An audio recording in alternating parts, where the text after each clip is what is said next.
বন্ধুরা, আজকের এই বগো মাছের একটা রেসিপি আমি আপনাদের শেয়ার করব। দেখুন মাছগুলো একদম বগের মতন দেখতে, ঠোঁটগুলো কিছুটা বগের মতন। তো এই জন্য মাছটার নাম হচ্ছে বগো মাছ। আর এই মাছটা খেতে কিন্তু খুবই দারুণ লাগে, ঝাল বানালে খেতে একদম ফাটাফাটি লাগে। তো এরকম একটা রেসিপি আমি আপনাদের সাথে আজকে শেয়ার করব, আর আপনারা পুরো ভিডিওটা দেখতে থাকবেন।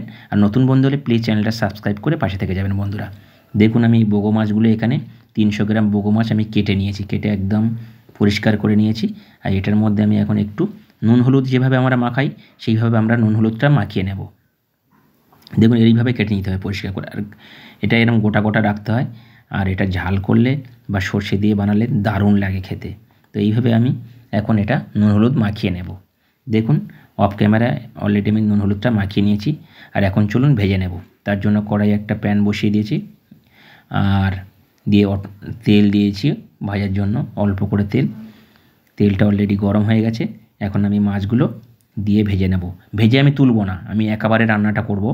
তো জাস্ট একটু এই তেলের মধ্যে মাছগুলো দিয়ে নেবো, এক সাইড হবে। আর আমি একেবারে রান্নাটা করব, মাছটা আর ভেজে আমি উঠাবো না। এইভাবে আমি রান্নাটা করি। এই মাছটা খেতে কিন্তু খুবই দারুণ লাগে। তো আপনারা চাইলে মাছটা ভেজে তুলে নিতে পারেন, তারপর মশলা কষিয়ে তারপর মাছ দিয়ে। আমি এইভাবে করি না, আমি এই মাছটা আমি একেবারে রান্না করে খাই।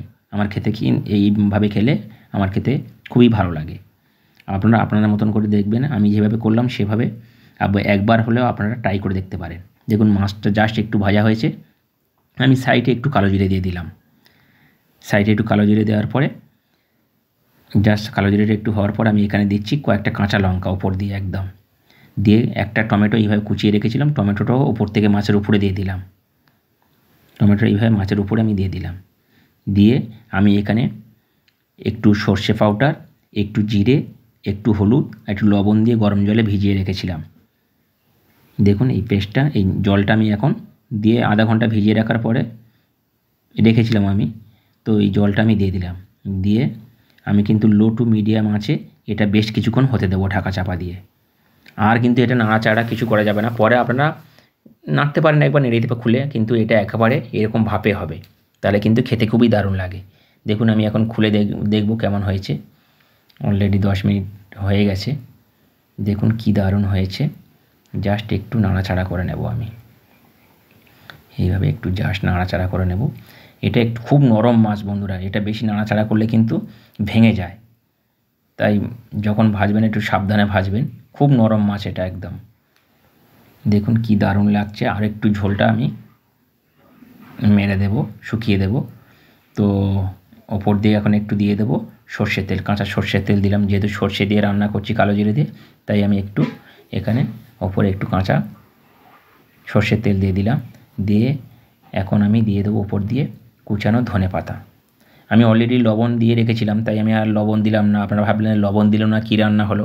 আমি যখন সর্ষেটা জল দিয়ে ভিজাই তখন আমি অলরেডি লবণটা দিয়ে দিয়েছিলাম, তাই আমি আর লবণ দিলাম না। হলুদও অলরেডি দিয়েছিলাম তখন সর্ষের সাথে।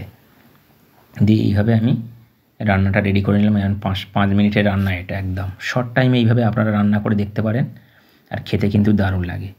তো বন্ধুরা এইরকম রান্না আপনাদের কেমন লাগলো সেটা আপনারা আমাকে কমেন্টের মাধ্যমে জানাবেন। আর নতুন বন্ধু হলে প্লিজ চ্যানেলটা সাবস্ক্রাইব করে পাশে থেকে যাবেন বন্ধুরা। তা চলুন এখন সার্ভ করে আপনাদের দেখাবো। দেখুন বন্ধুরা কি দারুণ হয়েছে।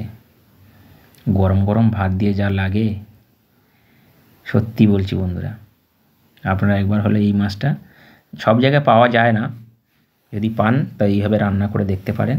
তাহলে বন্ধুরা আজকের মতন বিদায় নেই। সবাই ভালো থাকবেন, সুস্থ থাকবেন। আবার নতুন রেসিপি নিয়ে আপনাদের সাথে শেয়ার করব। আমি সব সময় আছি সবার সাথে, সবার পাশে।